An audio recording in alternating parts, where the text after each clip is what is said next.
a Raúl Vargas en Peruanos en su salsa. Un encuentro informal con grandes hombres y mujeres del Perú.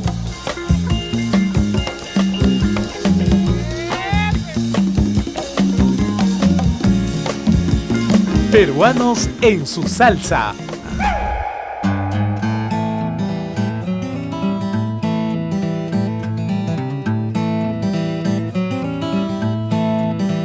Nada más propicio para entrevistar y conversar con una de las figuras más significativas e importantes de la arquitectura peruana y sus derivaciones, del humanismo y otros aspectos, que estar justamente en este formidable espacio que vamos a recorrer ahora con el arquitecto Frederick Cooper Llosa.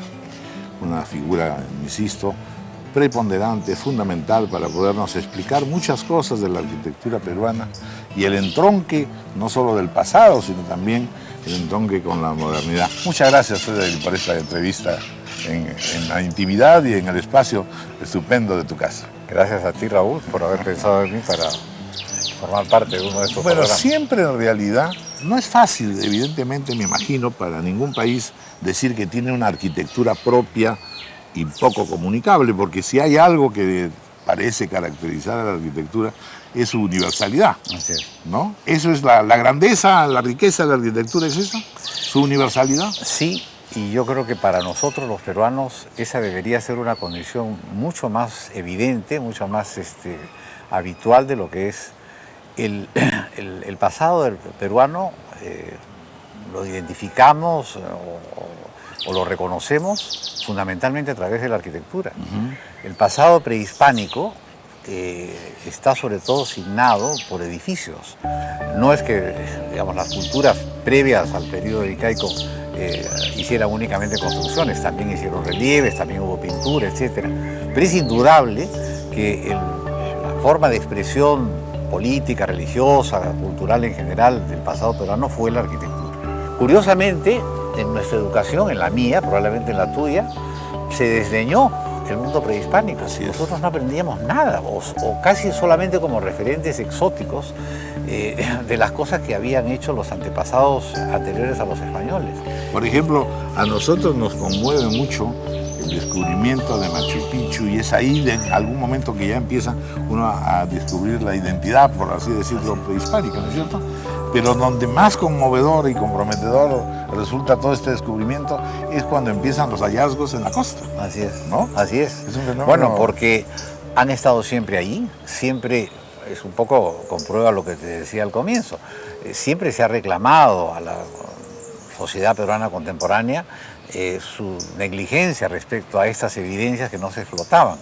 Y hasta que yo recuerdo, quién sabe, la persona más cercana a mi edad que yo recuerdo es Elías Mujica, un arqueólogo que persistió en convencer a la cervecera del norte en que pusieron un poco de dinero para empezar a explorar ¿cómo se llama? La Huaca de la Luna. Es que empezó realmente a descubrirse esto. Y luego Guillermo Vice tomó la posta, hizo lo propio con el brujo, y esto ha descubierto algo que realmente siempre ha estado ahí. Lo que pasa es que nunca ha habido de parte de la sociedad, ni mucho menos del Estado peruano, ninguna noción o una noción realmente a la altura de ese... Quizás no sabíamos todavía dónde estábamos, cómo situarnos en realidad, si éramos europeos, si éramos americanos, si éramos nativos o éramos, hijos de extranjeros. Pero todo eso ya ha sido de alguna manera cubierto.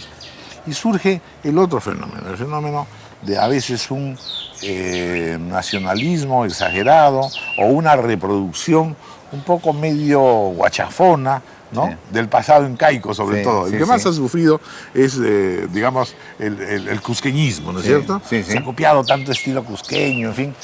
Porque la arquitectura no solamente tiene una función religiosa, ritual, asombrosa, sino que fundamentalmente, y quiero hacer el símil con la famosa frase de Víctor Hugo, es un libro abierto. Es decir, nos enseña sobre qué, sobre el hombre, sobre su sensibilidad, sobre su asombro frente a la realidad.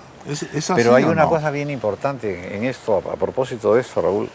El hombre hasta finales del siglo XVIII, me refiero al hombre devenido ciudadano, aprendía esencialmente a través de métodos, de medios visuales. El hombre que no supo leer a lo largo de la historia, y yo nunca me olvidaré, un compañero amigo de estudios y luego socio mío que un día me dice, conversando de temas históricos, me dice, no hay que olvidarse que Carlomagno fue analfabeto. Bueno, uno se olvida de que realmente la clase dirigente más encumbrada, europea y oriental, en su mayor parte, a duras penas, tenían realmente conocimientos como para poder educarse, instruirse a través de las palabras. Lo que sobre todo los entablaba el contacto con los demás y con el mundo y establecía los valores eran las artes. Y dentro de ellas, los edificios tenían pues un rol fundamental. Si tú te pones a pensar en lo que era Lima, cuando llegó Pizarro, Lima era un valle más o menos desordenado, sembrado de pirámides. Huacas. Lo que había eran Huacas, pirámides. Y entonces eso era lo que le daba forma digamos, y representatividad y sentido a lo que era la institucionalidad social, política, etc. La arquitectura es en realidad algo profundamente humano. Sí. Y transmite con una intensidad el estado espiritual de la gente. Cada pieza de cada tiempo, cada obra de cada tiempo nos habla más elocuentemente de ese tiempo que cualquier otra de las artes. Sí, bueno, probablemente, ¿no? Yo diría que, yo creo que sí, también. que tiene las mismas posibilidades. No digo que más, pero en algunos casos sí, porque por ejemplo, como te digo, en el caso del mundo andino, yo creo que los edificios ejercen un rol mucho más determinante en la semblanza que nos hacemos de nuestra antigüedad que lo que ha ocurrido después. Es extraño que la ocupación española, que el virreinato, que no desdeñó esa cultura arquitectónica, porque yo siempre sostengo que ciertos edificios del Cusco, por ejemplo la Catedral del Cusco, fusión notable. Tienen las proporciones, la corpulencia, la oscuridad volumétrica. Entonces hubo ahí una empatía en un sentido que fue muy... Evidentemente, porque estamos en realidad heredando de alguna manera, iniciando una convivencia. Que es lo Pero que al final eso no ocurrió en el Perú. No, perdón, no ocurrió en la modernidad. En la modernidad.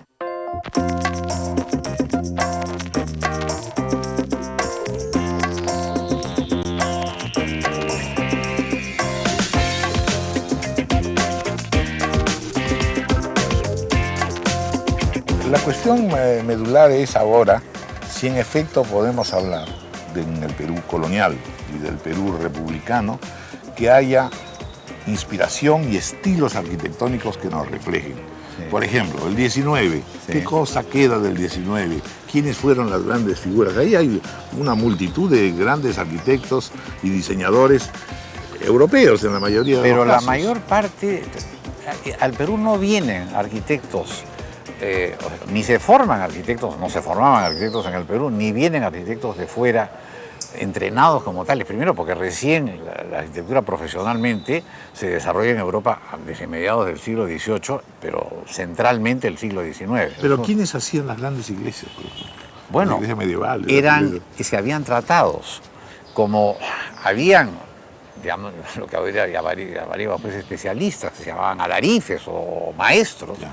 Por ejemplo, más que nada Matías Maestro, artesanos, Matías Maestro, que fue hijos de la experiencia. Una persona que tenía una predisposición hacia la edificación, hacia la construcción, hacia una sensibilidad por el manejo del espacio, del volumen y de la cultura, de los estilos, porque la personalidad del arquitecto finalmente es una personalidad simbiótica. Un arquitecto es un poco un ingeniero, es un poco un pintor, es un poco un constructor. Es un poco, digamos, iba a decirte eso por tu caso, concretamente. No. Tú eres una persona que asombra en el sentido de que eres polivalente, porque tienes que aplicar la ciencia, que hoy día se supone que la arquitectura tiene, pero a su vez tienes toda la incitación de la creación, del arte, y con gran afición por la modernidad. Pero yo te diría que ¿Cómo combinar todo eso? Responde a tu pregunta sobre el siglo XIX. Matías Maestro era una persona que, no sé a su escala, yo no tengo un conocimiento muy documentado sobre su vida, pero por la obra que hizo, él tiene que haber sido un hombre que ejercía una condición que es fundamental para el arquitecto, que es la curiosidad. En realidad es para cualquier intelectual, claro, pero digamos también se ve en el caso de la arquitectura, ¿no? Y también vocación y facilidad para ser artífice, así es. De actuar sobre las cosas. Claro, pero el artificio en el caso de la arquitectura tiene que ver con la construcción, con la fruición de lo que representa, digamos, manejar, según los grados en los que te toca intervenir, una tecnología, trabajar con instrumentos, con recursos que te permitan modelar estos espacios, generar estos volúmenes. Esa es realmente la principal fruición del arquitecto. No es hacer diseños, es ver a lo que has imaginado, a lo que has diseñado, verlo surgir del suelo, ¿no? Verlo realmente brotar de la realidad. Ahora, eso atañe a varios niveles o dimensiones. Primero, la dimensión religiosa. Segundo, la dimensión del poder, sí, cuanto más grande, cuanto más alto. Pero también a otra cosa que es mucho más humana, es decir, que sea albergue, que sea refugio, sí, que represente lo que uno desea, su personalidad, porque finalmente uno vive bajo, sí, este espacio, ¿no es cierto? Que nosotros, como profesión, los arquitectos, todavía no digerimos lo suficiente que la cultura contemporánea está sustancialmente, no absolutamente, pero sustancialmente basada en el advenimiento de la democracia, en el gobierno del pueblo y en el que los bienes sociales deben son usufructo de todos y debe haber iguales condiciones. Entonces, la arquitectura hoy día necesariamente tiene que identificarse con eso. Nuestra identidad hoy día debiera estar sobre todo centrada en cómo hacer de nuestro oficio una herramienta que pueda acercarnos mejor al ideal democrático de la equidad, de la justicia, de la armonía social. Sí, claro, ese es en el contexto más amplio, pero la otra cosa real, que debe ser tan vieja como el hombre, es en realidad, desde las cavernas para acá, el ideal de tener un espacio, sí, que uno siente como propio. Por supuesto. Que se identifica uno con ese espacio. Bueno, eso es lo hermoso. Ese es el comienzo de toda aventura arquitectónica, digamos. Cuando tú estudias la arquitectura prehistórica, y en eso tuvimos a un maestro maravilloso en el Perú, que fue un arquitecto, Carlos Williams, cuando ves cuando en el hombre, en el neolítico, realmente descubre lo que es construirse un espacio para él, sale de las cavernas, claro, y hace sus chozas cónicas, y hace un hueco, y hace otro hueco para guardar la comida y para defenderse. Es absolutamente conmovedor. Es una suerte de casarse consigo mismo, gracias al espacio. Vamos a hacer una pausa para entrar en realidad ya específicamente a dos cosas. Tu formación como arquitecto y también un poco cómo ha evolucionado la arquitectura en el Perú en este siglo XX. Encantado, Raúl.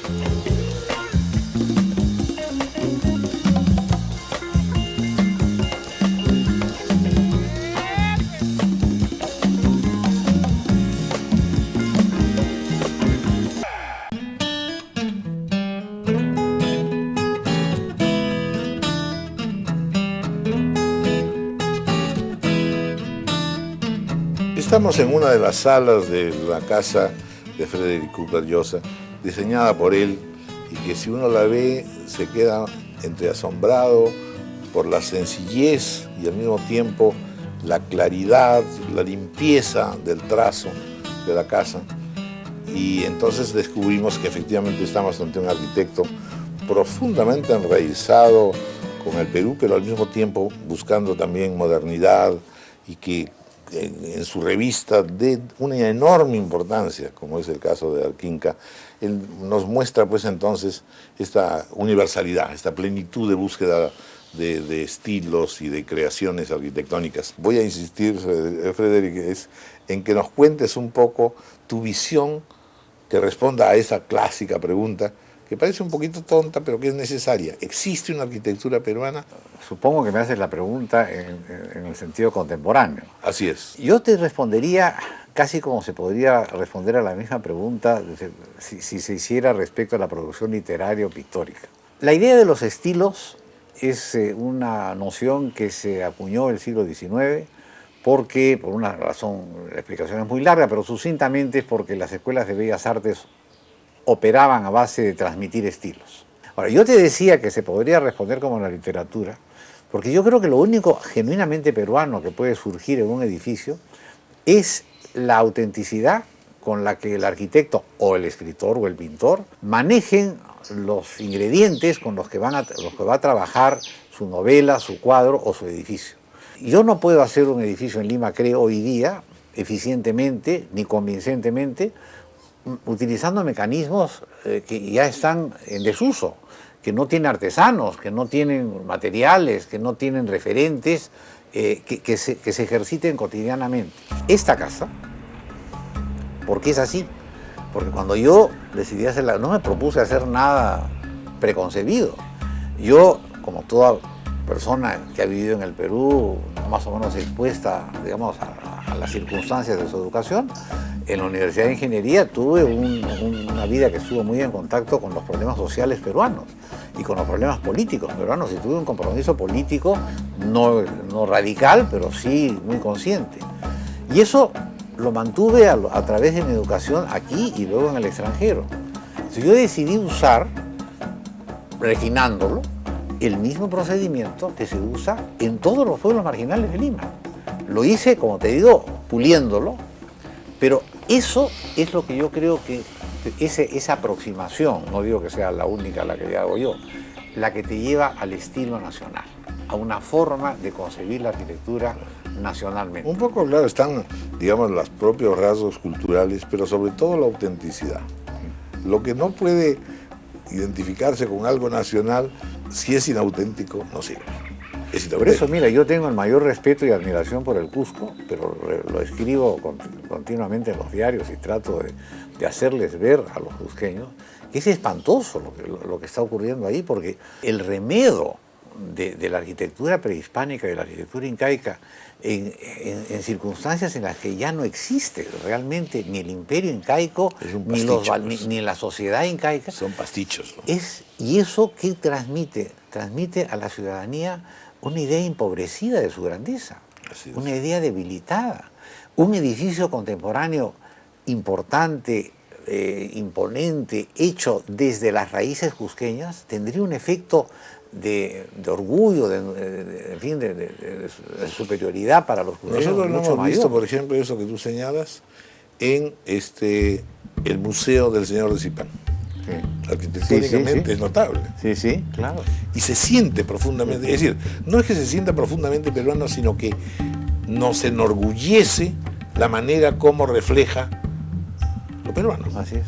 ¿No? Así es. Ahora, para que esto suceda, para que podamos desplazarnos a un sentido de modernidad que no rompa con la historia, que no violente, digamos, nuestro linaje, es imprescindible que la clase dirigente peruana, el Estado y el sector privado que nos lidera, sean lúcidos y devengan también personas o entidades cultivadas en este sentido. Nadie es consciente acá de lo atrasados que estamos. O sea, yo voy a Quito, o voy a Santiago, o voy a Curitiba o a Sao Paulo en Brasil, y a pesar de que en todas las ciudades de América Latina, como en muchas ciudades del tercer mundo, la autoconstrucción ha desplazado enormemente a la edificación profesional, pero tú ves ahí una identificación con la modernidad que está profundamente enraizada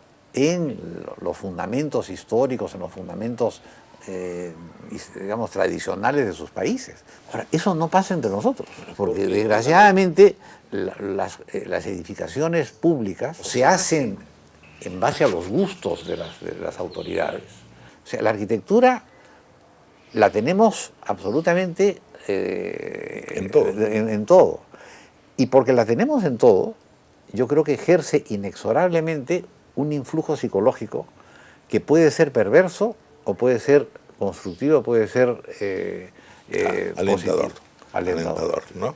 Yo no Porque creo ahí viene un factor que quería señalarte, es esta vinculación entre arquitectura y urbanismo. Porque otra de las cosas que sorprende en el caso del Perú es cómo muchas de sus ciudades son un poco producto del azar, la necesidad, y no hay evidentemente la búsqueda de un mínimo de armonía y de un mínimo de convivencia relativamente serena, plausible, convivial. Bueno, no hay planificación, se dice, pero es más que planificación, es el espíritu de una sociedad, lo que se refleja cuando uno va a una ciudad y ve toda su urbanidad. Bueno, hoy día el quehacer arquitectónico del cual el urbanismo no es sino una ampliación, es una forma de extender la actividad que nosotros ejercemos. El urbanismo se ha producido con absoluta prescindencia del compromiso, de la lucidez de nuestra clase dirigente, de nuestras autoridades. Lo digo con conocimiento de causa porque cuando yo estudiaba en la Universidad de Ingeniería empezaron las invasiones, en la época del general Rodríguez. Claro. Yo he visto nacer en la puerta de la universidad las primeras invasiones. Ahí empezó San Martín de Porres. Hace 50 años por lo menos que se viene registrando la importancia de manejar el desarrollo de una ciudad de una manera ordenada, gerencialmente eficiente, con una perspectiva de hacia dónde vamos, de qué se quiere posible. Eso no hay forma en que consigas que las autoridades municipales peruanas lo entiendan como una prioridad. El otro día, hablando con amigos, me decían, pero en el Perú no hay nadie que puede manejar un plan de desarrollo urbano ni para Lima, ni para Cusco, ni para Ica, ni para Piura. Le dije, en ese caso se contratan. Pues, digo. El Perú ha devenido en 20 años de ser una sociedad casi sin futuro, una sociedad con una especie con un problema de atraso crónico. Súbitamente nos hemos encontrado con que estamos enrumbados hacia la prosperidad. Pero tenemos unas infraestructuras absolutamente hechas para una pobreza sempiterna. Sí. Entonces, hoy día, ¿cómo va a funcionar Lima si Lima tiene calles hechas según los criterios de un crecimiento automovilístico, de transporte, que nunca imaginó que Lima iba a poder recibir 250.000 automóviles al año? Sí, sí. Entonces, eso no se resuelve haciendo pasos a desnivel. Y si tú lees un poquitito, te darás cuenta que los españoles, que los colombianos, que los chilenos, que los ingleses, piensan claramente que el problema es entender la noción del automóvil. ¿Hasta dónde le vas a dar al automóvil la hegemonía en el desarrollo de la ciudad y no al ciudadano? Así es.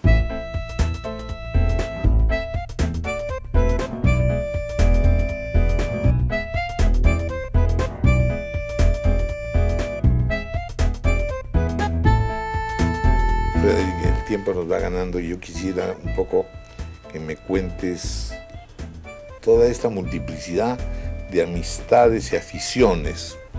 Tú tienes amigos en todas las áreas, digamos, del conocimiento y del arte y de la literatura. ¿Quiénes son las figuras con las cuales tú sientes que no solamente hay una auténtica y profunda amistad, sino una continuidad de transmisión y de afinidades? Tengo amigos del colegio, naturalmente, con los que todavía me veo, no muchos, pero con los que mantengo.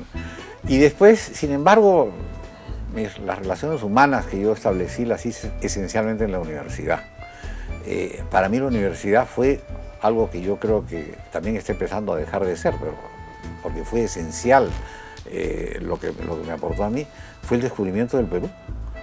Yo salí de ser un hijo de un señor, un empresario de clase media, ¿no?, que vivía en Miraflores y que vivía una vida confortable, no lujosa, y entré a una universidad donde el primer día de clases tenía gente que venía de todos los estratos sociales, pero que gracias verdaderamente al extraordinario talento pedagógico de Fernando Belaúnde, que hizo de esa escuela de arquitectura la mejor escuela de América Latina en su tiempo, convivimos durante 5 años unas 40 personas de todos los estratos sociales de Lima y nos hicimos muy amigos. Y esa amistad a mí me formó, no solamente profesionalmente, sino me formó mi sensibilidad y me convirtió en un admirador, en un amante del Perú, si quieres, en una persona que realmente reconoce a su país como realmente algo de un potencial muy importante. En Europa conocí a Mario Vargas, que es pariente mío. Tuvimos una relación bastante estrecha mientras yo viví en París. Y luego al volver él aquí, que venía esporádicamente, a través de Cartucho Miró Quesada, Luis Miró Quesada Garland, que era un arquitecto extraordinario, un intelectual y además un ser humano decente, absolutamente admirable, que había sido mi profesor en la escuela. Entonces yo, como discípulo suyo, fui además amigo, aunque era muchísimo menor que él. Pero Cartucho, cuando yo volví de Europa, tenía un pequeño grupo que con Fernando de Cislo, con José Miguel Oviedo, con Paco Igartua, y empezamos a salir todos los días, todos los sábados, íbamos a comer una pizza juntos. Y se convirtió esto en un ritual, porque era un espacio casi para oxigenarnos. El Perú, como ha sido tanto para tantos peruanos, era una imposibilidad. Vivíamos en una sociedad que parecía no tener destino, no tener salida. Y esos sábados en la noche nos peleábamos en torno a una pizza por los avatares que a lo largo de los 20 años que duró esto fueron pues discurriendo. A mí se me ha señalado a veces como una persona excesivamente sociable. A mí me gusta conversar y me gusta alternar con todo el mundo. No tengo prejuicios de ningún tipo. No me importa una persona archifrívola, como por supuesto me interesa muchísimo la persona que carece de recursos, que los necesita. Porque creo que es la manera de conocer mejor tu condición humana, ¿no?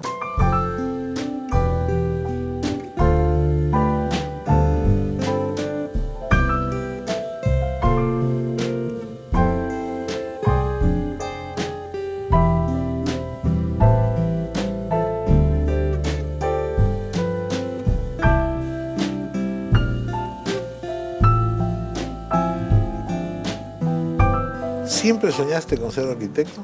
No, yo devine arquitecto por otro arquitecto que ayudó muchísimo a mi padre y a mi madre. Mi padre y mi madre perdieron un hijo y fue trágico, fue terrible. Y mi madre entró en una depresión espantosa. Y ese arquitecto que era amigo de mi padre y que no tenía mucho dinero, pero que lo querían mucho a mi padre y a mi madre, le dijo un día: mira, yo tengo un terreno pequeño, lo parto por la mitad.